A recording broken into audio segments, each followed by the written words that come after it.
السلام عليكم ورحمة الله وبركاته. طلابنا حبايبنا طلاب الصف الثالث الثانوي. إن شاء الله يا شباب النهارده كده عندنا المحاضرة الأخيرة في الفصل الرابع اللي هنتكلم فيها بالتفصيل عن ثورة من أهم الثورات اللي غيرت شكل مصر تاريخيا، وهي ثورة 23 يوليو 1952. أنت جاي تالت محاضرة ليك في الفصل الرابع. أول محاضرتين اتكلمنا فيهم بالتفصيل في البداية عن ثورة 19 وإيه المداخلات اللي حصلت بعديها، واتكلمنا عن تاريخ المفاوضات بين مصر وإنجلترا على المرحلتين. وفي النهاية انتهت المفاوضات بالفشل وإلغاء معاهدة 1936. فاكر انت آخر الأحداث اللي وقفنا عندها. طبعا النهارده هنبدأ بالتفصيل موضوع كامل من الأول للآخر عن ثورة 23 يوليو 1952. هنفهم مع بعض كل التفاصيل وهنستنتج كل نماذج التعلم وهنربط الأحداث مع بعضها، نعرف أسباب الثورة وأحداثها ومبادئها، وهنعرف كمان أهدافها، وهنعرف كمان يا شباب نتكلم عن نتائج وإنجازات الثورة. أي ثورة في الدنيا لازم يكون ليها أسباب. يلا بينا نعرف مع بعض أسباب ثورة 23 يوليو 1952. عوامل قيام الثورة يعني يا شباب أسبابها. عوامل قيام الثورة يعني يا أساتذة يعني أسباب الثورة. فالعوامل اللي هي الأسباب. يا مستر أسباب ثورة 23 يوليو. قبل ما هنتكلم عن تفاصيل الأحداث طبعا كمان شوية هعرفك التفاصيل أكتر. اللي هيعمل الثورة دي يا جماعة تنظيم في الجيش كان اسمه تنظيم الضباط الأحرار بقيادة جمال عبد الناصر، وهنعرف التفاصيل كمان شوية. ليه يا مستر المصريين او ليه ضباط الجيش دول عملوا الثوره عندنا في مصر؟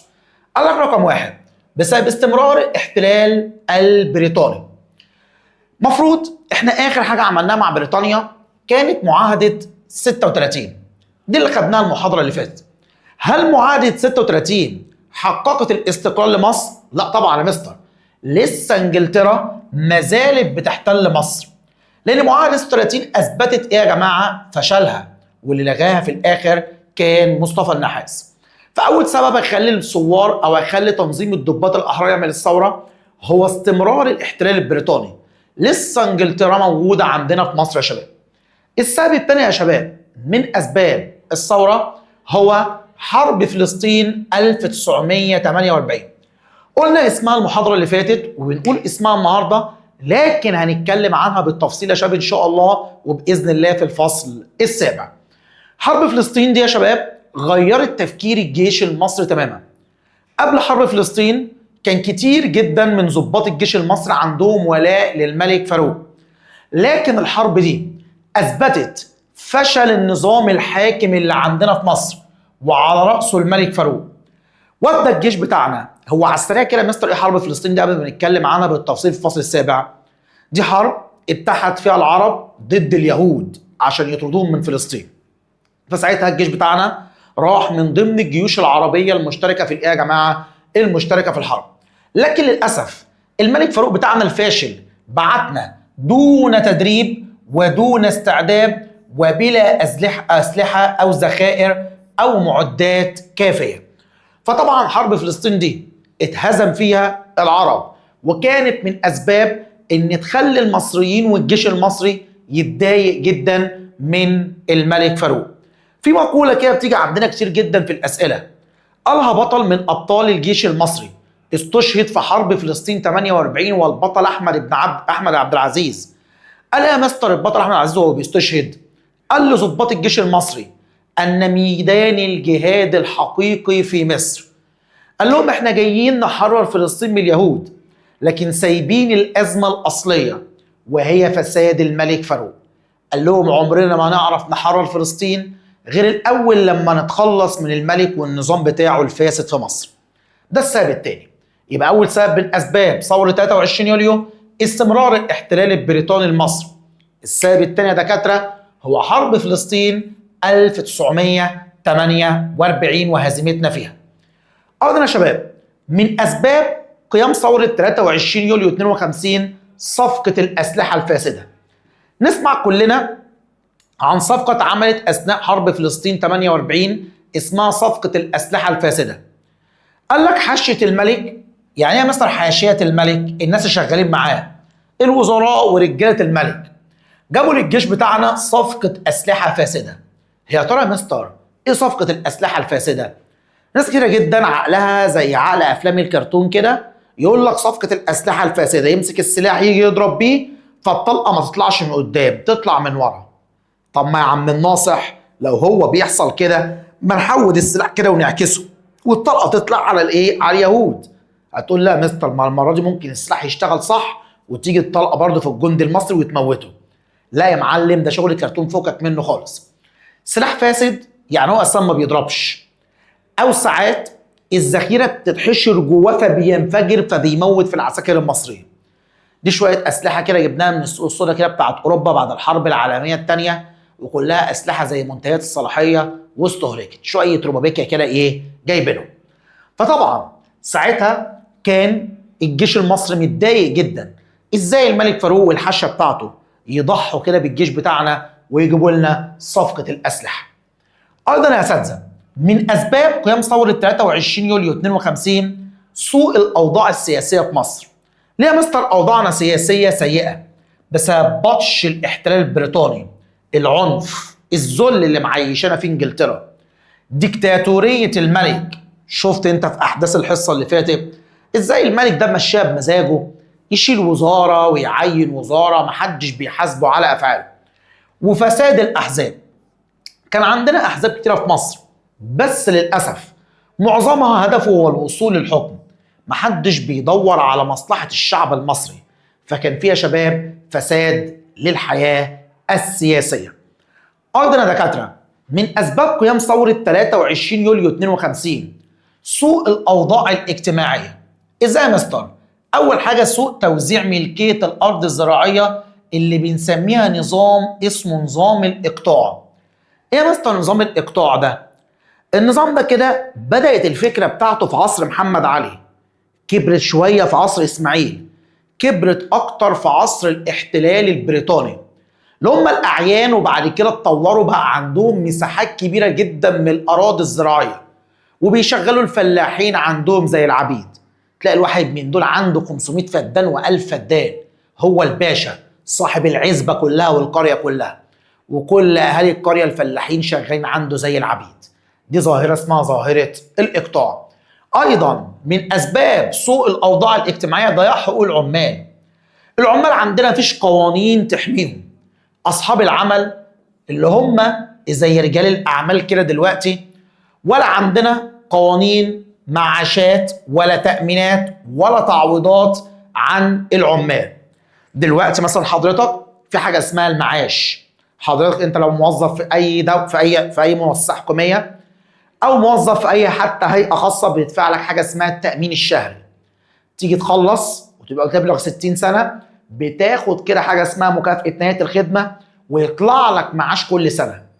زمن بقى الاحتلال وزمن الملكيه ما كانش فيه الكلام ده اساسا، فالعمال عندنا كانوا مظلومين جدا يا شباب، ولا عندهم قوانين تحميهم ولا عندهم اي حاجه تساعدهم. حتى مفيش حاجه اسمها التعويضات. يعني ايه؟ يعني لو عامل اتصاب اثناء العمل، هو مثلا في المصنع ايده جت في المكنه غلط راحت مثلا قطع له صباعه، مفروض دلوقتي الشركه او المصنع هي اللي بتتكفل برعايه هذا العامل، توفر له مستشفى، تعالجه، لو هو مش قادر يشتغل توفر له معاش ومرتب شهري. الكلام ده كله ما كانش موجود زمن الملكيه، فده اللي كان مضيع حقوق العمال المصريين. كل هذه يا جماعه الاسباب ادت في النهايه الى قيام ثوره 23 يوليو 52. يعني تعال نجمع مع بعض كده يا اساتذه.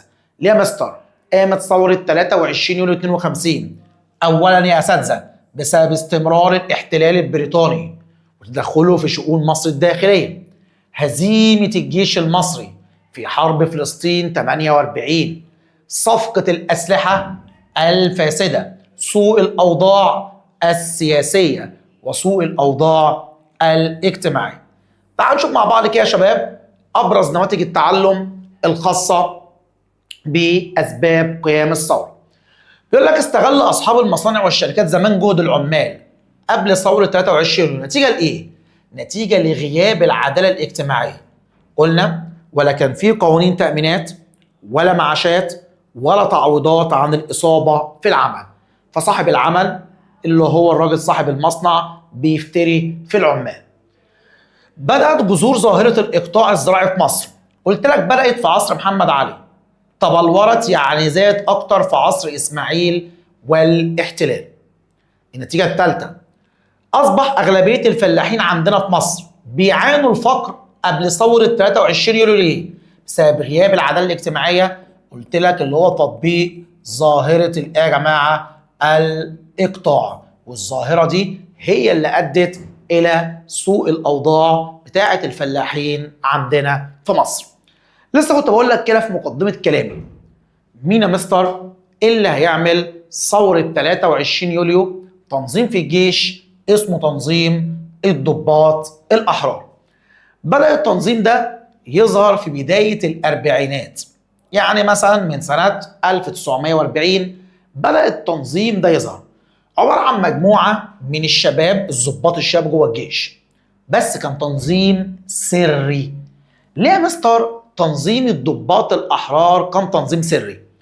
دول يا شباب مجموعة من ضباط الجيش، والجيش بيمنع الضباط بتاعته في الاشتراك في السياسة. ضابط الجيش ملوش حق يشترك في السياسة، زي دلوقتي برضو على فكرة ممنوع ضابط الجيش مثلا يرشح نفسه في عضوية مجلس النواب أو مجلس الشيوخ، ممنوع الكلام ده.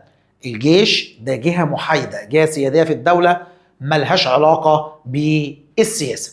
فكان التنظيم تنظيم سري. فكرة التنظيم اللي عملها هو جمال عبد الناصر. بس التنظيم ما كانش موضوع سهل يا شباب، لأن قلت لك من شوية الجيش عندنا في مصر كان عنده ولاء تام للملك فاروق، بيحبوا الملك جدا، بيسمعوا كلامه وبينفذوا أوامره. فمستحيل جدا يا شباب إن الجيش بتاعنا كان يعمل أي حاجة ضد الملك فاروق. بس في أحداث هتحصل هي اللي هتخلي ضباط الجيش كده يفوقوا لنفسهم ويبتدوا يفكروا إن هم يغيروا الأوضاع عندنا في مصر. في حدث داخلي حصل جوه مصر، وفي حدث خارجي حصل خارج مصر، والحدثين دول يا شباب هم اللي أثروا على تكوين تنظيم الضباط الأحرار. الحدث الداخلي هو حادثة 4 فبراير 1942. المفروض انت مذاكر الدرس اللي قبل ده، وعرفت في الدرس اللي قبل ده يا باشا ان تنظيم الضباط الأحرار او ان حادثة 4 فبراير دي حصلت يعني ايه؟ تعال نفتكر كده مع بعض. كان يا شباب قلنا الحصة اللي فاتت الدبابات البريطانية حصرت قصر عابدين في 4 فبراير 1942، وأجبروا ساعتها الملك فاروق على تشكيل حكومة برئاسة مصطفى النحاس.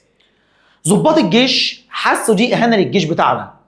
إزاي الدبابات البريطانية تيجي من عند منطقة قناة السويس وتوصل لحد القاهرة وتحاصر قصر عابدين اللي فيه الملك فاروق وتجبره على عزل حكومة وتشكيل حكومة تانية؟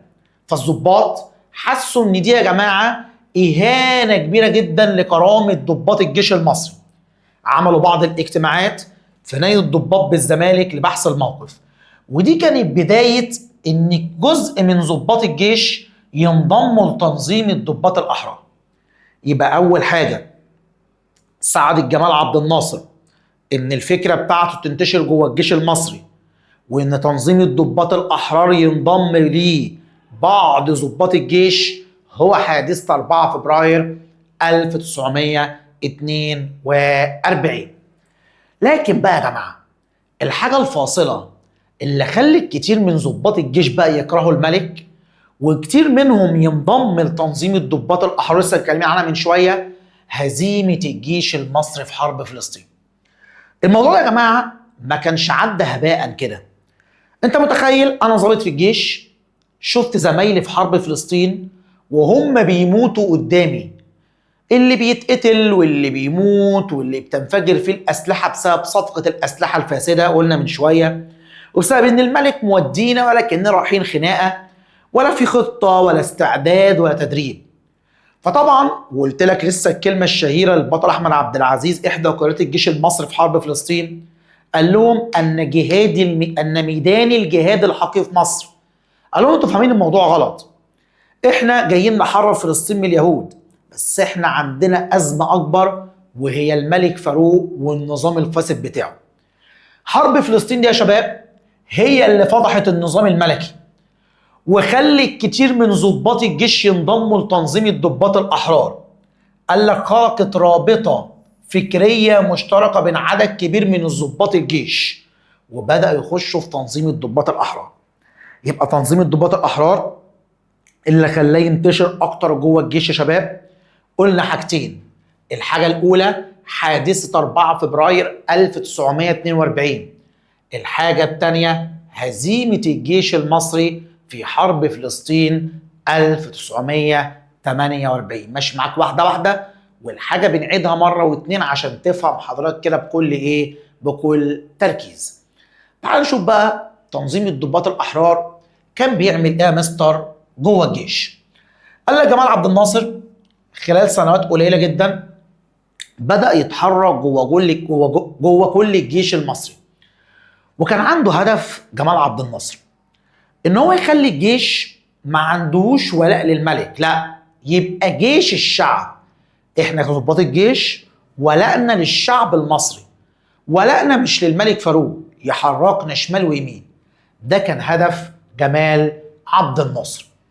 قال لحضرتك كده مقولة دايما بتيجي عندنا في الأسئلة قالها الزعيم الراحل جمال عبد الناصر. قال ايه؟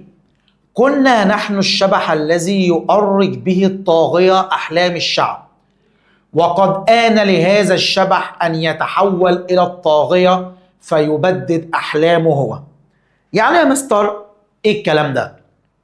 جمال عبد الناصر بيقول إن الجيش ده بيشبهه كده بالشبح اللي الطاغية يقصد طبعا الملك فاروق كان بيخوف بيه الشعب المصري. قال لك خلاص بقى انتهى الدور ده، وجه الوقت ان الشبح ده اللي هو الجيش يخوف الطاغية نفسه اللي هو الملك فاروق.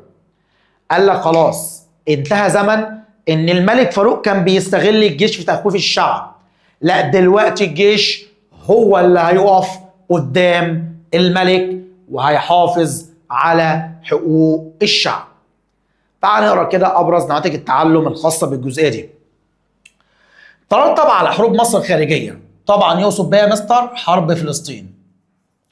ايه يا مستر اللي ترتب على حرب فلسطين؟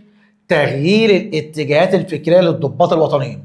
كتير من الضباط المصريين قلت لك انضموا لفكره تنظيم الضباط الاحرار بعد حرب فلسطين. نفس الفكره برضه اللي بعديها، وبرضه نفس الفكره اللي بعديها، وقلت لك الجمله دي بتيجي كتير جدا في الامتحانات. جمله قالها جمال عبد الناصر: كنا نحن الشبح الذي يؤرج به الطاغيه احلام الشعب، وقد آن لهذا الشبح ان يتحول الى الطاغيه فيبدد احلامه هو. وده اللي حصل، وده اللي كان جمال عبد الناصر بيشتغل عليه. تعال نتكلم كده عن حدث مهم جدا هيعمله تنظيم الضباط الاحرار. في الفترة دي يا شباب كان في انتخابات لنادي ضباط الجيش. الانتخابات دي زي اي نادي كده، مثلا حضرتك مثلا نادي الزمالك، نادي الاهلي لما يكون عندهم انتخابات، فايه اللي بيحصل؟ مثلا يقول لك نادي الاهلي في 2 داخلين في الانتخابات، مين فيهم يمسك رئيس مجلس الاداره؟ مثلا محمود الخطيب ومحمود طاهر، وكل واحد فيهم مع حاجه اسمها القايمه، اعضاء مجلس الاداره. يبقى كل انتخابات بيبقى فيها فئتين يا شباب، او فيها مجموعتين داخلين ضد بعض الانتخابات بتاعت النادي. خلاص؟ وكل قايمه على راسها واحد بيسموه رئيس مجلس الاداره، ومعاه اعضاء جوه القايمه بتاعته اسمهم اعضاء مجلس الاداره. فتنظيم الضباط الاحرار قرر يخش انتخابات نادي ضباط الجيش في ديسمبر 1951. بس تنظيم الضباط الاحرار عنده مشكله ان هم كلهم ضباط شباب ما لهمش شعبيه كبيره جوه الجيش، وطبعا ده يا شباب غلط. هم عايزين اللي يمسك الجيش او اللي يخش على راس القائمه بتاعتهم يكون واحد ليه تاثير جوه الجيش. تنظيم الضباط الاحرار ساعتها استعان بواحد اسمه اللواء محمد نجيب. مين يا مستر اللواء محمد نجيب ده؟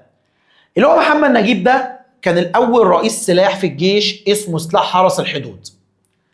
وكان الملك فاروق عزله او نقله من منصبه وخلاه رئيس لسلاح المشاة. دي ايه الواضح كده زمان كانت تقليل الرتبه بتاعته. يبقى كان في واحد اسمه اللواء محمد نجيب، ده شغال ايه يا مستر؟ اللواء محمد نجيب كان حضرتك قائد لسلاح حرس الحدود، اتنقل راح بقى قائد لسلاح المشاة. دي تقليل الرتبه بتاعته. وساعتها الملك فاروق عين واحد مكانه رئيس لسلاح حرس الحدود اسمه اللواء حسين سري عامر.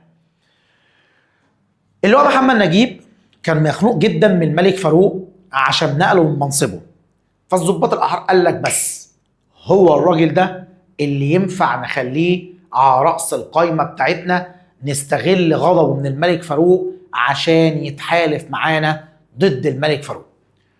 وحصل شباب انتخابات نادي الضباط. عايزك تفهم معايا الواقع. في دلوقتي انتخابات لنادي ضباط الجيش.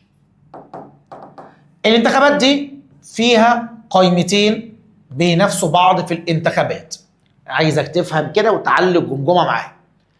القائمه الاولى على راسها اللواء محمد نجيب، والقائمه الثانيه على راسها واحد اسمه حسين سري عامر اللي هو دلوقتي رئيس سلاح حرس الحدود. القائمه الاولى بتضم اعضاء من تنظيم الضباط الأحرار. القائمة الثانية مع حسين سري عامل فيها الضباط اللي عندهم ولاء للملك. الطبيعي مين يكسب الانتخابات دي؟ الطبيعي اللي يكسب حسين سري عامر. ليه يا مستر؟ عشان هو اللي بينتمي او اللي هو عنده ولاء مؤيد للملك فاروق، فالطبيعي ان ضباط الجيش كلهم يروحوا ينتخبوا القايمه اللي على راسها حسين سري عامر عشان هم دول اللي مؤيدين للملك. لكن اللي حصل عكس كده يا شباب. اللي حصل حضرتك ان في الدقائق الاولى او في الايام الاولى من عام 1952 يعني في يناير، الانتخابات بدات في ديسمبر 1951. النتيجه بتاعتها ديسمبر شهر 12 حضرتك. النتيجه تظهر في شهر كام؟ شهر 1 اللي هو شهر يناير 1952. مين كسب الانتخابات؟ اللواء محمد نجيب ومعاه تنظيم الضباط الاحرار. كانوا ابتدوا يعملوا اجتماعات لضباط الجيش وابتدوا يوزعوا الورق بتاعهم، ايه الافكار بتاعتهم وايه البرنامج الانتخابي وازاي هيفيدوا الجيش. فالجيش رشح محمد نجيب وسقط حسين سري عامر في الانتخابات اللي هو حضرتك كان قائد سلاح يا جماعه حرس الحدود. دي كانت طبعا صدمه كبيره جدا للملك فاروق. ازاي يسقط الراجل المؤيد للملك ويكسب واحد عامل مشاكل مع الملك اللي هو محمد نجيب؟ طب ليه يا مستر تنظيم الضباط الاحرار اساسا دخل الانتخابات دي؟ دخلها عشان يعرف مدى تاثيره جوه الجيش. هل ليه تاثير وفاعليه جوه الجيش ولا لا؟ وطبعا يا شباب نجح التنظيم وكسب ايه يا جماعه الانتخابات. يبقى سؤال بيجي كتير جدا عن الجزئيه دي. ايه الهدف من دخول تنظيم الضباط الاحرار الانتخابات؟ هي الاجابه اختبار مدى قوه التنظيم وتاثيره على الراي العام بين ضباط الجيش المصري. تعال نشوف ايه اللي هيحصل بعد كده يا مستر. الملك فاروق اتضايق جدا ان محمد نجيب هو بقى رئيس مجلس نادي ضباط الجيش وهو اللي كسب الانتخابات، وقال لك لا لازم نعمل اجتماع بسرعه لضباط الجيش. وعمل الملك فاروق اجتماع لضباط الجيش في يونيو 1952. الملك فاروق قال لهم خلاص محمد نجيب كسب الانتخابات، بس انا هعمل قانون جديد وانتوا هتوافقوني عليه. ايه يا عم الملك القانون الجديد اللي انت عايزه؟ والله يا باشوات احنا بعد كده لازم رئاسة مجلس نادي ضباط الجيش يكون فيها حد من سلاح حرس الحدود. الملك فاروق بيصيع على ضباط الجيش، واللي قاعد مركز فاهم الكلام كويس. هو كده الملك فاروق عايز مين يكون بيدير نادي ضباط الجيش مع محمد فريد؟ عايز يا مستر معاه يكون حسين سري عامر. عايز مين يا جماعه يكون معاه؟ حسين سري عامر. قال لهم بقى فيما معناه يعني نستنتج الراجل ده ما كسبش الانتخابات، لا انا هحط غصب عنكم كلكم في رئاسه مجلس نادي ضباط الجيش. لكن يا شباب حصلت مفاجاه كبيره جدا للملك فاروق، ان الجمعيه العموميه لضباط الجيش اللي كانت مجتمعه رفضوا كلام الملك فاروق. قالوا لا، احنا رافضين الفكره بتاعتك ان لازم يكون في اداره او مجلس اداره نادي الضباط بتاع الجيش، لازم يكون في واحد من صلاح حرس الحدود. والله يا عم الملك احنا معترضين على الفكره دي. ده قلم جامد جدا خدوا الملك فاروق. اول مره الضباط المصريين يعصوا اوامر الملك ويخالفوا رغبته. كده الملك حس ان في حاجه مش طبيعيه جوه الجيش، حس ان في حد بيحرك الضباط المصريين. وهنا في نتيجه مهمه جدا عايزك تاخد بالك منها. كده تنظيم الضباط الاحرار بدأ يخرج من السريه الى العلنيه. يبقى لما يسألك امتى تنظيم الضباط الأحرار بدأ يخرج من السرية إلى العلنية، هتقول له حضرتك بعد اجتماع الضباط في يونيو 1952. لدرجة المؤرخين بيعتبروا إن الاجتماع ده من أهم الاجتماعات للجيش المصري منذ اجتماعات الثورة اللي يا جماعة العرابية. يبقى كده تاني، اجتماع يونيو 52 حاول الملك فاروق ان هو يجبر الضباط كلهم بتوع الجيش يوافقوا له ان يكون في حد في رئاسة مجلس نادي الضباط من سلاح حرس الحدود. الكلام ده رفضوا ضباط الجيش وكانت صدمة كبيرة جدا للملك فاروق. تعال نشوف مع بعض كده يا شباب اهم نواتج التعلم. اولا يا اساتذه، بدأت الخطوة العملية لضباط الجيش المصري لتحقيق أهداف تشكيل تنظيمهم بخوض انتخابات من الضباط. دخلوا كده الانتخابات كبداية للشغل بتاعهم جوه الجيش. النتيجة الثانية، أكدت نتيجة انتخابات من الضباط على إيه؟ نجاح خطة جمال عبد الناصر. عايز يعمل إيه؟ انتزاع ولاء الجيش للشعب بدلا من الملك. قلت لك هدف جمال عبد الناصر ان هو يخلي الجيش المصري عنده ولاء للشعب المصري مش ولاء للملك فاروق. طبعا لما بنقرا نتيجه التعلم بتثبت لك المعلومه وتوضحها لك اكتر. النتيجه الثالثه بيقول لك ايه اللي هيحصل لو خسر الضباط الاحرار انتخابات الضباط. ما كانش التنظيم بتاعهم خرج من السريه العلنيه، كانت هتبقى حاجه طبيعيه جدا ان حسين سري عامر يكسب. لكن اللي مش طبيعي ان محمد نجيب والضباط الاحرار هم اللي يكسبوا. وعشان كده الملك فاروق ابتدى يركز ان في حاجه بتحصل جوه الجيش المصري. تكمن اهميه اجتماع ضباط الجيش في يونيو 52 في ايه؟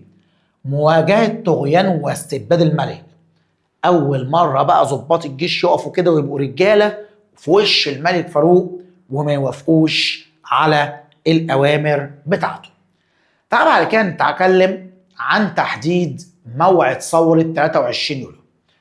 الضباط الأحرار بدأوا في 1940 يعملوا التنظيم، وكانوا مخططين إن هم يقوموا بالثورة سنة 1955. يبقى في الأصل الثورة ما كانتش هتتعمل أساسا في 52 زي ما احنا درسنا أو حصل بالفعل. لا، في الأصل كانوا ناويين إن هم يعملوا الثورة سنة كام يا جماعة؟ 1955. ده كانت الفكرة الرئيسية اللي شغالين عليها الضباط الأحرار.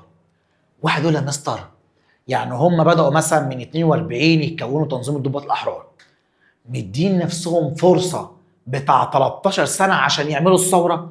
ليه يا مستر كل ده؟ لأن حضرتك تنظيم الضباط الأحرار ده كان بيتحرك ببطء جامد قوي جوه الجيش. تنظيم سري، مش عايزين اي حد يكشفهم ولا يعرفهم، لان مجرد ما يتعرف واحد منهم كلهم هيتمسكوا ويتقبض عليهم ويتسجنوا. هم بيشتغلوا في السياسة وبيشتغلوا ضد الملك، ودي حاجة مرفوضة جوه الجيش. قال لك التنظيم ده كان ناس كتير جدا بتدور عليه جوه الجيش، سواء المخابرات الحربية أو البوليس السياسي أو أجهزة الملك الخاصة بالأمن. ده مش بس كده، ده المخابرات البريطانية والأمريكية. يعني تنظيم الضباط الأحرار في ناس في الداخل بتدور عليهم، وفي ناس كمان من الخارج بتدور عليهم. فالموضوع يا جماعة صعب جدا عشان تنظيم الضباط الأحرار ينتشر في كافة أسلحة الجيش المصري وفي كافة المناطق العسكرية. الموضوع مش سهل، الموضوع محتاج وقت. عشان أضم واحد تنظيم الضباط الأحرار وخليك معانا لازم أبقى واثق فيه جدا، لأن لو خاني وراح قال للملك أو قال للمخابرات الحربية أو البوليس السياسي هيتقبض عليا. فالموضوع كان ماشي ببطء. لكن في حاجة يا مستر، هي الثورة ما حصلتش 55، الثورة يا مستر حصلت 52. أيوه، ما هو ميعاد الثورة اتقدم من 55 52. ليه يا مستر؟ في بعض المتغيرات اللي حصلت عندنا في مصر خلت تنظيم الضباط الأحرار يفكر إن هو لازم يأجل أو يقدم ميعاد الثورة. التقديم الأول قال لك هنعمل الثورة في نوفمبر، يعني شهر 11 1952. ليه يا مستر كانوا ناويين يقدموا الثورة؟ درسنا الحصة اللي فاتت إن في 26 يناير شهر واحد يعني حصل حادثة عندنا في مصر كلنا درسناها الحصة اللي فاتت، اسمها حادثة حريق القاهرة. ساعتها الملك فاروق شال 4 وزارات في خلال 6 شهور، تعاقب على مصر 4 وزارات في 6 شهور. تنظيم الضباط الأحرار ساعتها اجتمع وقال لك لا، البلد كده داخله على حاله كبيره جدا من الفوضى، فاحنا مش هينفع نستنى نعمل الثوره في 1955، لازم ننجز ونعملها السنه دي. كان حريق القاهره في يناير، هم اتفقوا يعملوا في شهر 11 الثوره نوفمبر 1952. بس بعد كده اتقدم تاني ميعاد الثوره وقال لك هنعملها في يوليو في شهر 7، مش هنستنى لحد شهر 11. ليه يا مستر؟ الملك فاروق عمل شوية حاجات استفز بيها الضباط الأحرار. أولها حل مجلس إدارة نادي الضباط. حله يعني شاله، اللي هو المجلس اللي كان كسبه اللواء محمد نجيب وتنظيم الضباط الأحرار، شال الناس دي كلها من نادي ضباط الجيش. والملك فاروق قال لك أنا هشكل حكومة جديدة برئاسة واحد اسمه نجيب الهلالي، وهجيب في الحكومة دي وزير حربية جديد اسمه إسماعيل بيك شيرين، بهدف التنكيل بهؤلاء الضباط. تاني، الضباط الأحرار سمعوا خبر الملك فاروق هيشكل حكومة جديدة برئاسة واحد اسمه نجيب الهلالي، بس المشكلة مش في نجيب الهلالي ده، المشكلة ان الملك هيجيب وزير حربية جديد اسمه اسماعيل بيك شيرين، جاي عشان ينفخ الضباط المصريين، وقال له لازم تجيب لي الكلاب اللي واقفين ضدي في الجيش وتعرف لي اعضاء تنظيم الضباط الاحرار عشان نقبض عليهم كلهم، لا اما نسجنهم لا اما نطردهم بره الجيش. وهنا تنظيم الضباط الاحرار اجتمع وقال لك ما ينفعش نأجل الثورة، لازم نعمل الثورة في شهر يوليو 52. يبقى كده يا اساتذة، بالمناسبة في وجه شبه بين اسماعيل بيك شيرين ده واحد انت خدته في الفصل بتاعي كان اسمه داوود باشا يكن. جه السؤال ده في الامتحان قبل كده يا شباب. داوود مين يا مستر؟ داوود باشا يكن المفروض انت بتذاكر وعارفه، ده كان صهر الخديوي وتوفيق، وكان عينه ساعتها وزير الحربية برضه بهدف التضييق على الضباط العربيين. فالاتنين متشابهين، سواء اسماعيل بيك شيرين او داوود باشا يكن، الاتنين شبه بعض في ايه يا مستر؟ الاتنين كانوا متعينين بهدف تضييق الخناق على الضباط الوطنيين في الجيش المصري. يبقى الثورة كانت المفروض تتعمل 1900. بنراجع التاني وبنأكد معلوماتنا يا شباب. الثورة يا جماعة كانت الميعاد المحدد ليها 1955. بعد كده اتقدمت لنوفمبر، اتقدمت يا شباب لشهر نوفمبر 1902 ويا جماعة 52. اتقدمت ميعاد الثورة لشهر نوفمبر 1950. قلنا اتقدمت ليه؟ بسبب حادثة حريق القاهرة وحالة الفوضى السياسية اللي حصلت عندنا في مصر. اتقدمت تاني امتى يا مستر؟ قال لك اتحدد بقى ميعادها في يوليو 1952 قبل ما وزارة نجيب الهلالي توصل، واللي فيها يتعين وزير حربية جديد اسمه إسماعيل بيه شيرين. ده اللي حصل، وهتقوم الثورة في يوليو. على فكرة الثورة كانت متحددة الأول يوم 22 يوليو، واتأخرت بعد كده واتأجلت ليوم 23 يوليو. تعال نشوف أهم نتائج التعلم الخاصة بالجزئية دي. بيقول لك ارتبط الميعاد الأول للثورة. إيه الميعاد الأول للثورة؟ 1955. ليه كان هيستنوا كل الضباط الأحرار؟ بسبب التحديات الأمنية والسياسية. قلنا ناس كتير جدا كانت بتدور على تنظيم الضباط الأحرار، البوليس السياسي والمخابرات الحربية والمخابرات الأمريكية والإنجليزية. يرجع تحديد ميعاد إعلان الثورة 1955 بسبب إيه؟ رغبة الضباط في توزيع نفوذهم جوه الجيش. عايزين ينتشروا أكتر جوه الجيش المصري، وعشان كده كانوا مأجلين للثورة ل 1900 شباب 55. التعديلات الوزارية المتعددة قبل ثورة 23 يوليو دليلا على إيه؟ على عدم استقرار الأوضاع. قلنا اتشكلت 4 وزارات في 6 شهور، لأن الملك فاروق كان بيعك الدنيا. قرار مجلس إدارة نادي الضباط، هو المفروض قرار حل مجلس إدارة نادي الضباط، دليل على إيه؟ تحدي الملك لإرادة الضباط. الضباط المصريين بتوع الجيش اختاروا محمد نجيب يكون رئيس لنادي ضباط الجيش. جه الملك فاروق شاله، يعني طز فيك كلكم.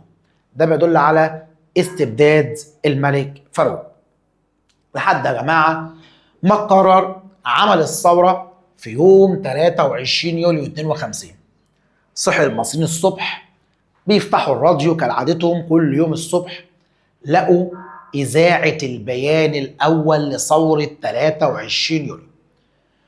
اللي كان بيقول البيان هو أنور السادات، كان واحد وظابط من تنظيم الضباط الأحرار. هو اللي بيقول بيان الثورة، هو اللي بيقرا الورقة. لكن الثورة قايمة باسم مين؟ قايمة باسم اللواء محمد نجيب. ده كان أكبر قادة ضباط الأحرار سنا ومنصبا، هو ده اللي الناس عارفاه. فكان الثورة قايمة باسم اللواء مين يا جماعة؟ باسم اللواء محمد نجيب. طبعا بيان الثورة ما بيتحفظش، انت بتقراه بس كده فهم ازاي ان الضباط الأحرار بيكلموا الجيش والشعب المصري ان احنا كنا عايشين حالة كبيرة جدا من الفساد سواء جوه الجيش او بره الجيش، وان الضباط الأحرار قرروا يطهروا الجيش بتاعنا من هذا الفساد. لما الناس سمعت الخبر ايه اللي حصل يا مستر؟ حصل توافق سواء بين ضباط الجيش المصري او حتى الشعب المصري كان يا جماعه مؤيد لهذه ايه يا شباب؟ لهذه الثوره. اللي حصل اول ما تم اعلان بيان الثوره، تنظيم الضباط الاحرار بقى كان خلاص ليه ضباط في كل وحدات الجيش المصري. سيطروا على الوحدات العسكريه دي، مشوا الضباط القيادات القديمه اللي كان عندها ولاء للملك، وسيطروا على كل الجيش ايه يا جماعه؟ كل الجيش المصري. والضباط المصريين في الجيش المصري كانوا مؤيدين للي بيحصل. وبعدها كمان الشعب خرج اللواء محمد نجيب بعربيه كده مكشوفه من مبنى رئاسه الجيش وراح وسط العاصمه اللي هو التحرير، وبدا الشعب يجتمع ويسقف كده ويهتف للواء محمد نجيب. فالثوره حصل ليها قبول سواء من ضباط الجيش المصري، حتى الضباط اللي ما كانش مع الضباط الاحرار كانوا موافقين جدا على اللي بيحصل، وكمان حصل لها تأييد من الشعب. بتفكرنا كده بالثورة العربية، كانت برضو في تلاحم بين الجيش والشعب المصري. تعال نعرف بعد كده مستر ايه اللي حصل. لما قامت الثورة الملك فاروق ساعتها رفض خلاص او شال حكومة نجيب الهلالي اللي قامت ضد الثورة اول ما مسك، وعين حكومة برئاسة علي ماهر.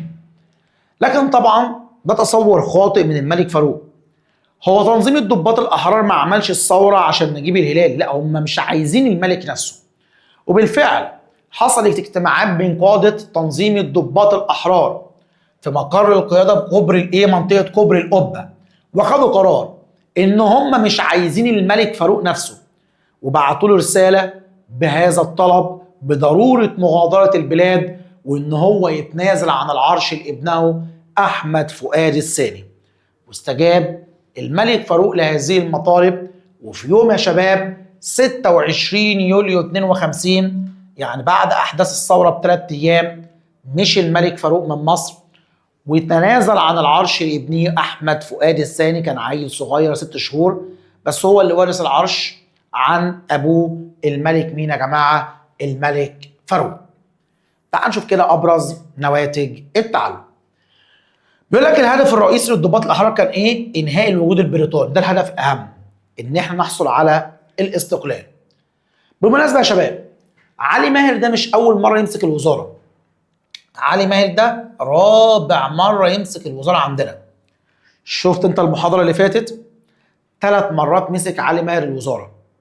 مرة لما قبل أحداث معاهدة 36 كان عينه الملك فؤاد، ومرة كان ماسك الوزارة لما قامت الحرب العالمية الثانية، ومرة مسك الوزارة بعد حريق القاهرة ولما الملك فاروق عزل مصطفى النحاس وعينه، والنهارده الملك فاروق استعان بيه تاني بعد ثورة 23 يوليو. دي كلها مرات كان تولى فيها علي ماهر الوزارة. تحقق أول مطلب للضباط الأحرار بعد التخلص من الوزارة المرتبطة بوزير الحربية إسماعيل بيك شيرين قبل أن يمارس مهامه من خلال إسناد الوزارة لعلي ماهر. أول حاجة حققتها الثورة إن هم ما جابوش أساسا إسماعيل بيك شيرين ده ولا هو ولا وزارته بتاعت نجيب الهلالي. النتيجة اللي بعديها الثورة البيضاء هي التي تحدث دون إراقة للدماء ودون اللجوء إلى أساليب العنف. ثورة 23 يوليو تعتبر ثورة بيضاء اللي هي مستر ما حصلش فيها عنف ولا إراقة الدماء، فبيعتبروها ثورة بيضاء.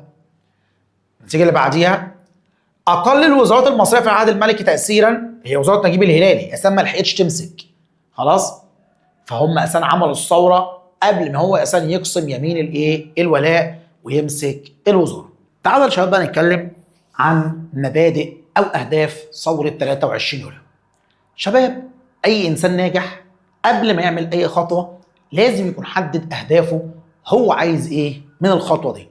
زي حضرتك دلوقتي في ثالثة ثانوي عارف إنك مليت وزهقت وبتقول يا رب إمتى بقى السنة دي تخلص، بس يا أستاذي لازم يكون عندك أهداف، واللي بيخلينا كلنا نتعب ونشقى ونحاول ونجاهد إن إحنا لازم يكون عندنا هدف بنسعى إن إحنا نحققه. فصدقني لما تحقق الهدف بتاعك والطموح بتاعك هتحس اللي انت عملته ده كله كان سهل وبسيط قدام النتيجة اللي انت وصلت لها، ورب كده وفقك كلكم.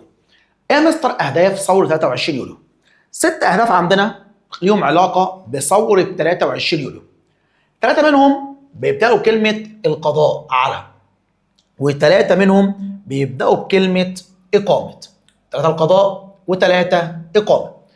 الثورة كانت عايزة تقضي على 3 حاجات وعايزة تقيم 3 حاجات. أولا يا شباب القضاء على الاستعمار وأعوانه. مين الاستعمار؟ إنجلترا، عايزين يمشيهم من مصر، وأعوانه اللي هو زي الملك فاروق والناس اللي بتساعد الاستعمار في مصر. الهدف الثاني القضاء على الاحتكار وسيطرة رأس المال على الحكم، إن الأجانب مسيطرين على كل حاجة عندنا في الاقتصاد المصري. القضاء على الإقطاع، وكلمة أنت فهمت معناها النهاردة، إن مجموعة قليلة من الناس هم اللي مسيطرين على الأراضي الزراعية اللي عندنا في مصر وبيشغلوا الفلاحين زي العبيد عندهم. يبقى يا شباب اتفقنا كده الثورة عايزة تقضي على 3 حاجات. أولا القضاء على الاستعمار وأعوانه، القضاء على الاحتكار وسيطرة رأس المال على الحكم، والقضاء على الإقطاع. إقامة عدالة اجتماعية. لازم الثورة عايز تعمل عدالة اجتماعية يكون في عدل وخير يتوزع على الجميع بالتساوي في المجتمع. إقامة جيش وطني قوي. قلنا يا شباب من أسباب قيام الثورة أساسا هو هزيمتنا في حرب فلسطين، درس خدناه، وعشان كده تنظيم الضباط الأحرار كان عنده هدف، لازم يكون عندنا جيش وطني قوي. إقامة حياة ديمقراطية سليمة. احنا شفنا في البداية من أسباب أساسا قيام الثورة سوء الأوضاع السياسية عندنا في مصر. مفيش ديمقراطية، في استبداد وظلم، فاحنا عايزين نعمل حياة ديمقراطية سليمة. وعايز أقول لك على حاجة لازم هنا تحفظهم بالترتيب، عشان ساعات ما بيقولكش القضاء مثلا على الإقطاع، يقول لك الهدف الثالث من أهداف الثورة، فأنت تبقى عارف إن هو قصده القضاء على الإقطاع. يقول لك الهدف الرابع من أهداف ثورة 23 يوليو، يبقى أنت عارف إن هو بيتكلم عن إقامة عدالة اجتماعية. هو بالمناسبة في ورقة المفاهيم الكلام ده كله موجود، بس أنت بتذاكر كويس كل حاجة عشان في وقت الامتحان ما عندكش وقت تقعد تدور كتير في ورقة المفاهيم. أنا بالنسبة لي ورقة المفاهيم دي حاجة أنا هلجأ ليها في حالات معينة جدا، خلاص؟ لكن عشان أجيب منها كل أسئلة الامتحان أنت عايز يا معلم وقت قياسي وكبير جدا جدا. دي أهداف الثورة. تعال نتكلم عن إنجازات ونتائج الثورة. الثورة ليها إنجازات على المستوى المحلي يعني جوه مصر، وعلى المستوى العربي والإفريقي والدولي. أولا على المستوى المحلي يعني جوه مصر، الثورة ليها إنجازات سياسية واقتصادية واجتماعية. تعالوا مع بعض كده نتكلم عن أهم إنجازات ثورة 23 يوليو على المستوى السياسي. أولا في ديسمبر 52 تم إلغاء دستور 23، يبقى احنا من ساعة دستور 23 لسه مكملين عليه، هنلغي الدستور ده. في يونيو 53 ايه اللي حصل يا مستر؟ إلغاء الملكية وإعلان الجمهورية، وتم تعيين مين أول رئيس للجمهورية؟ اللواء محمد نجيب.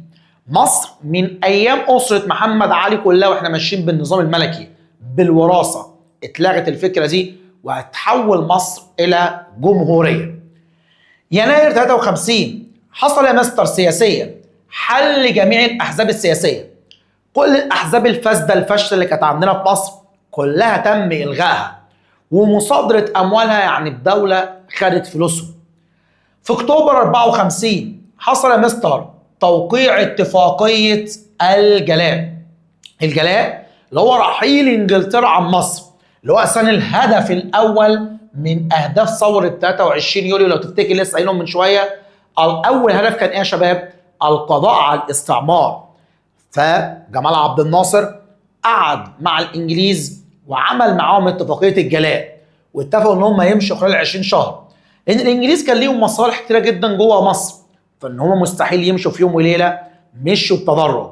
وهتمشي آخر دفعة من القوات البريطانية في مصر في يونيو 56. يبقى الاحتلال البريطاني بدأ عندنا في مصر سنة كام لو أنت فاكر؟ 82.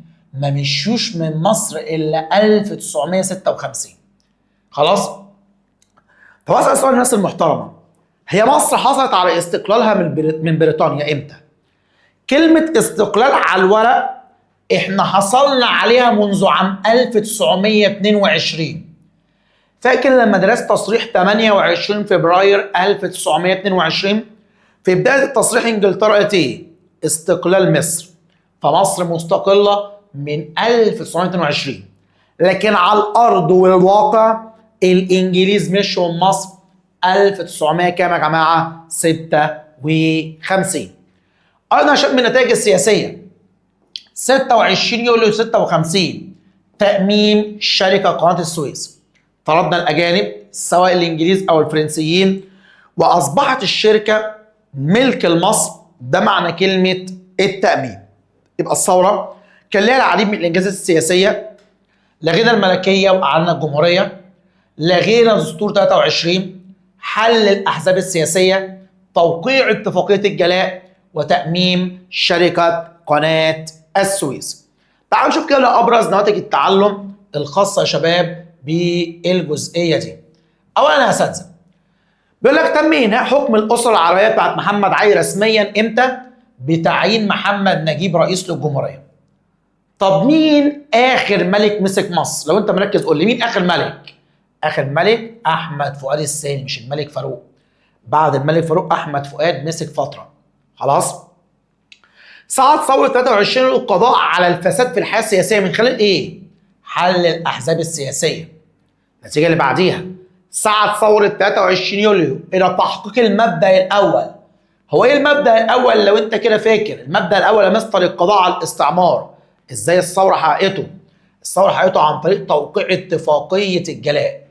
طب كان في كلمه ثانيه واعوانه، اللي هو التخلص من الملك فاروق وتاميم شركه قناه السويس. تاميم شركه قناه السويس من النتائج السياسيه ليه؟ لان خلت لمصر السيطره الكامله على اداره الشركه. قبل كده كان الفرنسيين والانجليز ليهم دور في قياده قناه السويس. ده كده يعتبر مش كانش استقلال، لازم نمشيهم ونخلي القناه ملك للمصري.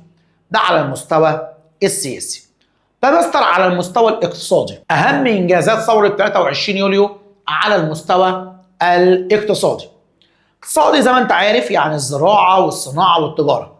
يا ترى مستر الثوره عملت ايه؟ سواء في الزراعه او الصناعه او التجاره. في الزراعه الثوره استصلحت اراضي زراعيه جديده في حته اسمها مديريه التحرير والوادي الجديد. الثوره من اهم مشروعاتها مشروع السد العالي اللي حمى مصر من الفيضان والجفاف.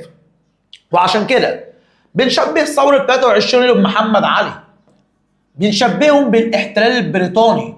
كل الناس دي اهتمت بمشروعات الري عندنا في مصر. فمستر في الصناعه الثوره عملت ايه في الصناعه؟ ثوره 23 يوليو توليد الكهرباء من خزان اسوان. الناس الشاطره تقول لي كده يا شاب واشتغل كده واصحى معايا، هو مين اللي كان عمل خزان اسوان عندنا في مصر؟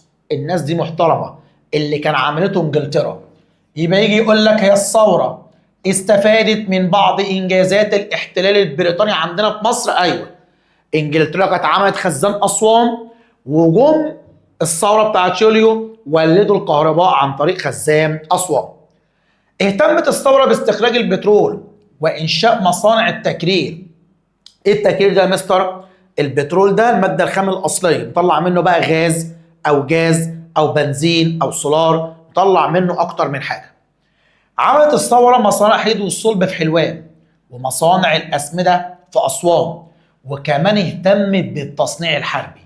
حاجه مهمه جدا عملتها ثوره 23 يوليو عندنا في مصر لما اهتمت بالمصانع الحربيه. هو الكلام ده بيفكرك بمين يا محترم؟ قول لي كده. ايوه يا مستر، بيفكرني بمحمد علي. محمد علي هو كمان كان عمل مصانع حربيه عندنا في مصر. وخد بالك انشاء المصانع الحربيه بيحقق انهي هدف من اهداف ثوره 23 يوليو؟ الهدف الخامس. بخمس في وشك اهو عشان ايه تفوق. الهدف الخامس اللي هو اقامه جيش وطني قوي. هو هنعمل جيش ازاي؟ لازم يكون عندنا اسلحه. وقال لك الاسلحه دي مش للجيش المصري بس، والجيوش العربيه كمان. يبقى الجيوش العربيه استفادت من ايه؟ من الصناعه في ثوره يوليو. لما عملنا مصانع الاسلحه فدنا مصر والجيوش الايه؟ العربيه. الثوره اهتم بالتعليم الصناعي وانشاء مراكز تدريب المهني زي برضه محمد علي وزي الخديوي اسماعيل، واهتموا بالعديد من الصناعات. ايضا يا شباب الثوره اهتمت عندنا في مصر بالتجاره. عملت ايه مستر في التجاره؟ عملت حاجه اسمها تمصير البنوك وشركات التامين والاستيراد والتصدير. لو تفتكر الانجليز كانوا سيطروا على كل شيء عندنا في مصر والاجانب بصفه عامه اقتصاديا. جت الثوره عملت حاجه اسمها التمصير. يعني ايه مستر التمصير؟ ان تخلي كل حاجه ملك للمصريين وكل حاجه في ايد المصريين وبرؤوس اموال مصريه. سياسه بنسميها سياسه التمصير يا شباب، وفتح اسواق خارجيه. الثوره عملت اسواق خارجيه خاصه مع دول افريقيا. عارف الكلام ده بيفكرنا بمين؟ بمينو، القائد الثالث للحمله الفرنسيه. كان عمل اسواق جديده لمصر مع دارفور وسنار في السودان والحبشه وغيرها من الدول. تعال نبص على اهم نواتج التعلم. مشروع السد العالي بيعتبر من مشاريع البنيه التحتيه الزراعيه ولو انعكاسات ايجابيه على الايه؟ على الصناعه. ايه علاقته يا مستر؟ السد بلد منه الكهرباء، والكهرباء دي بتشغل المصانع. بيقول لك ثوره 23 يوليو شبه محمد علي والاحتلال في ايه؟ الاهتمام بالمشروعات الزراعيه. محمد علي مثلا كان عمل القناطر الخيريه، بنراجع مع بعض نربط الاحداث. مثلا قوات الاحتلال البريطاني كانت عملت خزان اسوان وقناطر اسنا وزفته واسيوط. الثوره بتاعت يوليو عملت السد العالي. دي كلها تشابهات يا شباب. ايضا يا جماعه بيقول لك الثوره حياه المبدا الخامس. هو يا مستر المبدا الخامس اقامه جيش وطني قوي من خلال ايه؟ انشاء المصانع الحربيه. برضه صارت ثوره 23 يوليو على نفس خطى محمد علي في ايه؟ اهتمت بصناعه الاسلحه عندنا في مصر. ايضا يا دكاتره الثوره كان لها انجازات في المجال الاجتماعي. تعالوا نتكلم يا اساتذه عن اهم انجازات الثوره من الناحيه الاجتماعيه. عملت حاجتين: القضاء على الاقطاع واقامه عداله اجتماعيه. القضاء على الاقطاع ده كان الهدف الثالث من اهداف ثوره 23 يوليو يا شباب. وقلنا ساعتها يا اساتذه ازاي يتحقق الهدف ده يا مستر؟ القضاء على الاقطاع من خلال اصدار قانون الاصلاح الزراعي سبتمبر 52. خد بالك الاقطاع ظاهره اجتماعيه مش اقتصاديه. كتير جدا من الناس فاكره قانون الاصلاح الزراعي عشان حاجه ليها علاقه بالزراعه تبقى حاجه اقتصاديه. لا، هو بيقضي على ظاهره اجتماعيه وهي ظاهره الاقطاع. هو ايه مستر قانون الاصلاح الزراعي؟ الاول قالوا ما ينفعش اي حد في مصر يمتلك اكثر من 200 فدان. وبعد كده رجع القانون اتعدل، قال لك لا، ما ينفعش حد يمتلك اكثر من 100 فدان. بعد كده رجع القانون اتعدل كمان وقال لك ما ينفعش حد يمتلك عندنا في مصر اكثر من 50 فدان. ده اللي قالته ثوره 23 يوليو في قانون الاصلاح الزراعي.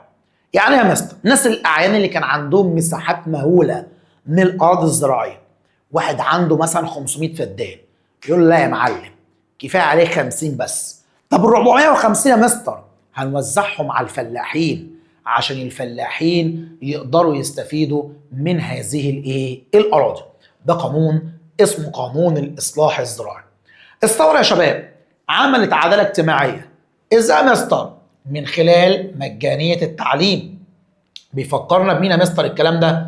بيفكرنا مثلا بالخديوي اسماعيل، وفكرنا بمحمد فريد. ناس كده جدا اهتمت بالموضوع ده. عملت الثوره قوانين التامينات والمعاشات. فاكر في اول الدرس قلنا من اسباب اساسا قيام الثوره ضياع حقوق العمال. الثوره حافظت على حقوق العمال المصريين.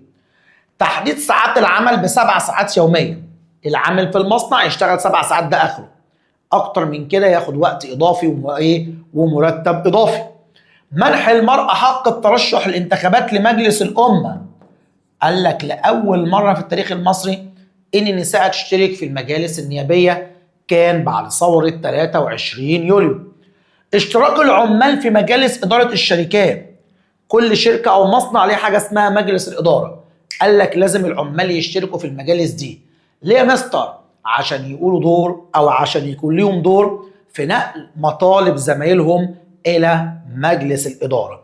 دي كلها حاجات من خلالها الثورة قدرت تحقق نتائج اجتماعية. تعالى كده معايا يا معلم نتكلم عن أبرز نتائج التعلم.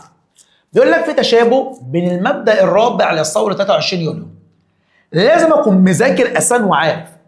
إيه المبدأ الرابع ده يا مستر؟ المستر مذاكر وعارف إقامة عدالة اجتماعية. ليه علاقة بإيه بوزارة سعد زغلول؟ خدت انت كده مثلا من حصتين او من الحصه اللي فاتت وزاره سعد زغلول اهتمت بالتعليم وعملت التعليم الاجباري للبنين والبنات. نفس الكلام عملته ثوره 23 يوليو. بيقول لك جنى المصريين اول ثمار ثوره يوليو في المجال الاجتماعي من خلال ايه؟ اصدار قانون الاصلاح الزراعي. بص يا باشا الثوره حصلت امتى؟ في يوليو 1952. يوليو شهر 7. خلاص؟ في شهر 9 كان أول نتيجة للثورة سبتمبر 1952 حصل قانون الإصلاح الزراعي. يبقى بصفة عامة في كل نتائج الثورة أول نتيجة اتحققت لثورة 23 يوليو إصدار قانون الإصلاح الزراعي. نجحت ثورة يوليو في تحقيق المبدأ الرابع، لسه قايل لك فوق المبدأ الرابع إقامة عدالة اجتماعية. اتحققت إزاي؟ عن طريق القضاء على التمييز الطبقي.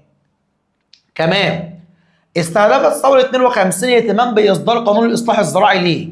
عشان نعمل عدالة اجتماعية، ناخد أراضي من الناس الأعيان اللي عندهم مساحات كبيرة مش عارف يعملوا بيها كل دي، هنسيب له 50، ما ال 50 فدان يعرف يعيش منهم على فكرة. عادي هيعرف ياكل ويشرب ويعيش ويصرف على العيال. وناخد بقى الأراضي نوزعها على الفلاحين. جت الدولة ادت لكل فلاح من فدان إلى 5 أفدنة يعيش منهم يا باشا ويصرف على عياله. ده قانون الإصلاح الزراعي. على المستوى العربي ايضا يا جماعه الثوره كان لها انجازات على المستوى العربي. زي ما الثوره حصلت عندنا في مصر ونجحت وطردنا الاحتلال من مصر، ساعدنا الكثير من الشعوب العربيه في الحصول على الاستقلال. ساعدنا السودان والمغرب والجزائر ومنطقه الخليج العربي واليمن، كل الشعوب دي ساعدناها في الحصول على الاستقلال. حتى القضيه الفلسطينيه لسه موجوده حتى يومنا هذا. مصر من اكثر الدول العربيه اللي ساندت الشعب الفلسطيني وما زالت تساند الشعب حتى الآن. نقرا نتائج التعلم الخاصة بالدور العربي. دور مصر القومي في محيطها العربي اترتب عليه ساعدنا ثورة العراق، وهنشوف الكلام ده في الفصل السادس، واليمن والجزائر. أيضا مساندة مصر للشعوب العربية بيثبت إيه؟ دور مصر على المستوى الإقليمي. الإقليمي يعني الأجزاء اللي موجودة حواليك اللي هي الشعوب العربية. مساندة مصر للشعوب العربية للتحرر من الاستعمار يؤكد ايه؟ أهمية التضامن العربي، لازم نتحالف مع بعض. ترتب على دور مصر القومي من المحيط العربي، ترتب عليه ايه؟ ساعدنا سوريا ولبنان وليبيا، كل الشعوب دي ساعدناها في الحصول على الاستقلال. يبقى كده الثورة كان ليها نتائج جوه مصر، ليها نتائج على المستوى العربي، وليها نتائج على المستوى الافريقي. عملنا يا مستر ثورة 23 يوليو والرئيس جمال عبد الناصر. خد بالك بس، عايز اقول لك على حاجه حلوه. في واحد ممكن يكون قاعد معانا، مش كل الناس قاعده سرحانه، في ناس قاعده مركزه يا شباب. يقول لي فين محمد نجيب؟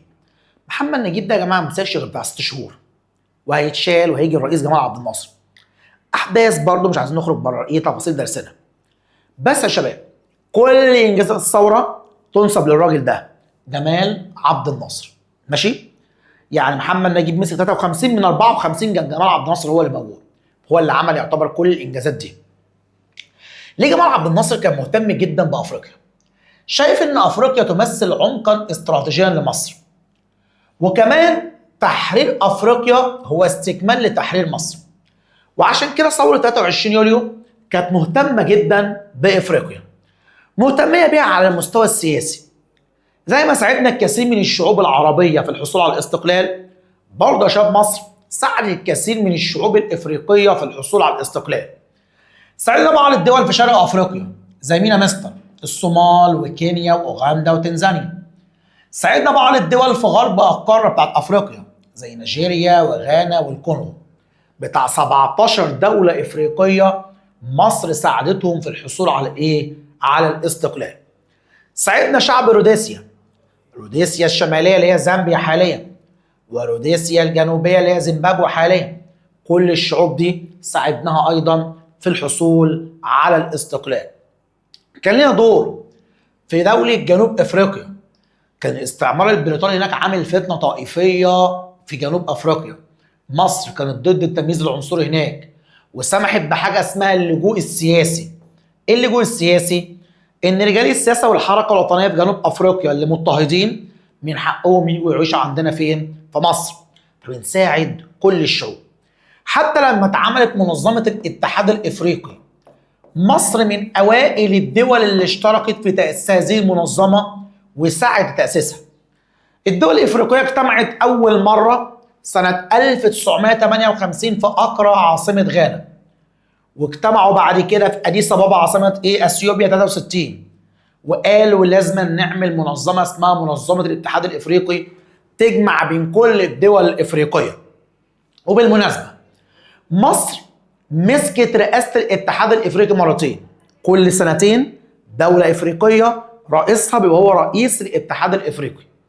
مسكنا احنا رئاسه الاتحاد الافريقي ده مرتين، مره في 64 طبعا ايام جمال عبد الناصر، ومره يا معلم في 2019 في عهد الرئيس السيسي.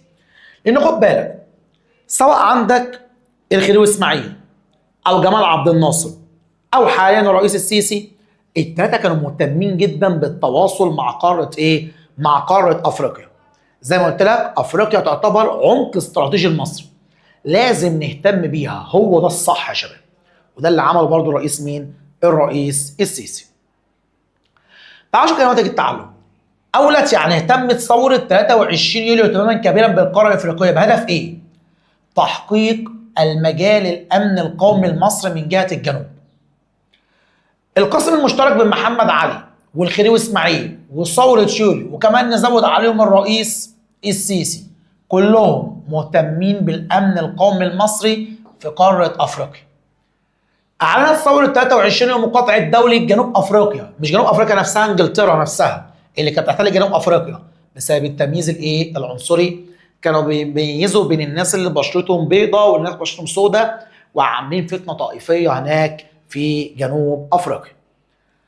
طبعا على المستوى الاقتصادي لسه ما زلنا في افريقيا، يبقى سياسيا ساعدنا الكثير من الشعوب الافريقيه في الحصول على الاستقلال. اقتصاديا ثورة 23 يوليو أنشأت حاجة اسمها الصندوق الفني المصري.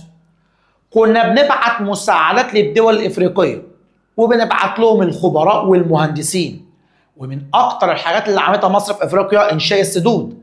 زي ما عملنا السد العالي في مصر، ساعدنا الكثير من الشعوب الإفريقية في إنشاء العديد من السدود بهدف توليد إيه يا جماعة؟ الكهرباء.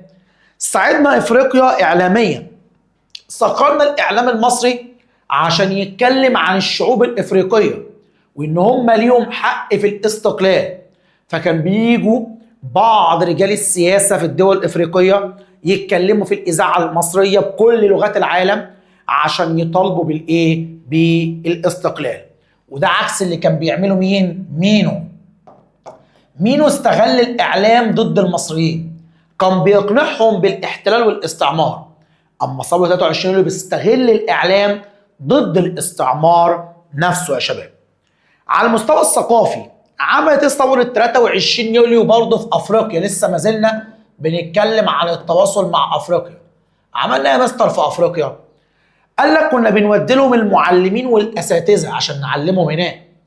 الازهر الشريف كان بيبعت بعثات لافريقيا وكان ليها دور في نشر الاسلام واللغه العربيه. نفس الكلام ده كان بيعمله مين؟ الخديوي اسماعيل لو تفتكر، كان برضه بيودي بعثات من الازهر الشريف الى افريقيا. الازهر الشريف كان مقر لكثير من طلبه الافارقه بيجوا عندنا مصر لدراسه العلوم في جامعه الازهر، وما زال حتى يومنا هذا بيحصل الكلام ده. فحاولنا ان احنا نهتم بالقاره الافريقيه ثقافيا، لان خد بالك الاستعمار كان بيحاول يقضي على الهويه الثقافيه للشعوب الافريقيه. احنا كنا بنساعدهم في الحفاظ على هذه الهويه. فاحنا ساعدنا الافارقه سواء سياسيا او اعلاميا او اجتماعيا او يا شباب او ثقافيا. تعالى نرى كده ابرز نماذج التعلم. بيقول لك انشاء الصندوق الفني المصري للتعاون مع الدول الافريقيه، بيعكس ايه؟ اهميه الدور المصري في الجانب الاقتصادي. قلت لك ساعدناهم في انشاء السدود مثلا، ده كمثال يعني لتوليد الكهرباء. ركزت ثوره 23 يوليو 52 جهودها في شرق افريقيا في الجانب العسكري والسياسي والاعلامي. استهدفت مصر من عقد العديد من اتفاقيات الثقافه مع الدول الافريقيه للحفاظ على الهويه الثقافيه. قلت لك المستعمر كان بيحاول يغير الهويه الثقافيه لمين؟ للافارقه. احنا كنا بنساعدهم في الحفاظ على هذه الهويه. حرصت ثوره 52 على انشاء تكتلات اقتصاديه في قاره افريقيا بهدف ايه؟ رفع مستوى المعيشه، لازم نساعد الناس هناك. ثوره 23 يوليو سخرت وسائل اعلامها ليه؟ لتحقيق اهداف سياسيه اللي هو الاستقلال، نساعدهم يا شباب في الحصول على الاستقلال. ثوره 23 يوليو انشأت بعض التكتلات الاقتصاديه بهدف ايه؟ تحقيق تنميه مستدامه في افريقيا، اللي هو انشاء السدود. السدود دي مع مشروعات تنميه مستدامه هتستفيد منها طول العمر. حكومه ثوره 23 يوليو في افريقيا تشابهت مع الخديوي اسماعيل في القرن الافريقي في ايه؟ في الدور الثقافي والديني اللي هو دور الازهر الشريف. كان ليه دور في افريقيا زمن الخديوي اسماعيل، وايضا يا جماعه زمن ثوره 23 يوليو. بص يا معلم، يبقى كده الثوره بعد 23 يوليو ليها انجازات جوه مصر، وليها انجازات على المستوى الافريقي وعلى المستوى العربي وعلى المستوى الدولي. ساعدنا الكثير برضو من شعوب العالم في الحصول على استقلالية سواء في اسيا او قلنا يا جماعه في افريقيا. ثوره 23 يوليو كان عندها مبدا. اولا رفض الاشتراك في الاحلاف العسكريه. كان بيحصل في العالم حاجه اسمها التحالفات العسكريه، ان الدول تساعد بعض وقت الحروب، واي دوله تشترك في الاحلاف العسكريه بتعمل لها مشاكل كتير جدا يا شباب. ثوره 23 يوليو كان عندها مبدا رفض الاشتراك في التحالفات العسكريه. كان ساعتها انجلترا بتحاول تجر مصر عشان نشترك معاها في حلف اسمه حلف بغداد 1955، لكن مصر رفضت. الحلف ده كان بيضم انجلترا والعراق وتركيا وباكستان وايران، لكن مصر رفضت دخول هذا الحلف. ايضا مصر وثوره 23 يوليو كان عندهم مبدا حاجه اسمها سياسه الحياد الايجابي وعدم الانحياز. العالم كان مقسوم لكتلتين، حاجه اسمها الكتله الشرقيه اللي هي زي الصين وروسيا دلوقتي، والكتله الغربيه اللي هي زي اوروبا وامريكا. مصر اشتركت في مؤتمر اسمه مؤتمر باندونج باندونيسيا، اللي كان بيتبنى مبدا اسمه مبدا عدم الانحياز، اللي هو عدم الانضمام لاي من الكتلتين الشرقيه او الغربيه. فالمصريين ما كانش عندهم ولا رغبه في الدخول في الاحلاف السياسيه ولا كمان يا جماعه الاشتراك، وكان عندهم مبدا عدم الانحياز والحياد الايجابي. خد بالك الافكار دي اللي مصر تبنتها كانت سبب في حدوث العديد من العدوان على مصر. عدوان 56 و67 اللي اسرائيل تضرب فيه مصر وتحتل سيناء، كل ده بسبب مواقف مصر الايه؟ الدوليه. في النهايه هيموت الرئيس جمال عبد الناصر وهيتولى الرئيس السادات 1970. ومن اهم اعماله عمل الدستور الدائم لمصر 71، وحد الجبهه الداخليه واعد الجيش. جمال عبد الناصر ساب مصر وكانت مصر فيها جزء محتل اللي هو ارض سيناء كانت اسرائيل بتحتلها، وهتعرف طبعا التفاصيل في الفصل السابع. هنتكلم بالتفصيل سواء عن عدوان 56 او 67 او هنتكلم عن حرب اكتوبر 1973، وده اللي هنقف عنده في الفصل الرابع. وخد بالك هنرجع نتكلم عن مصر تاني في الفصل السابع. امال يا مستر في الفصل الخامس والسادس هنتكلم عن ايه؟ هنتكلم عن احتلال الشعوب العربيه. كده يا معلم انت خلصت 4 فصول من المنهج.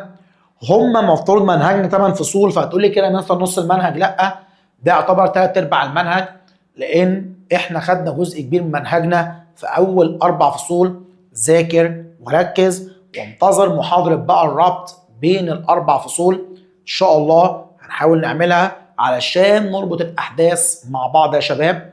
ذاكر وركز وبالتوفيق، وربنا يوفق الناس كلها في اللي جاي، وخلي عندك هدف وحلم واستمر وما تيأس وما تهبطش كده ويحصل لك اكتئاب. لا، فوق كده وصحصح وان شاء الله تحقق اللي انت عايزه. والسلام عليكم ورحمة الله وبركاته.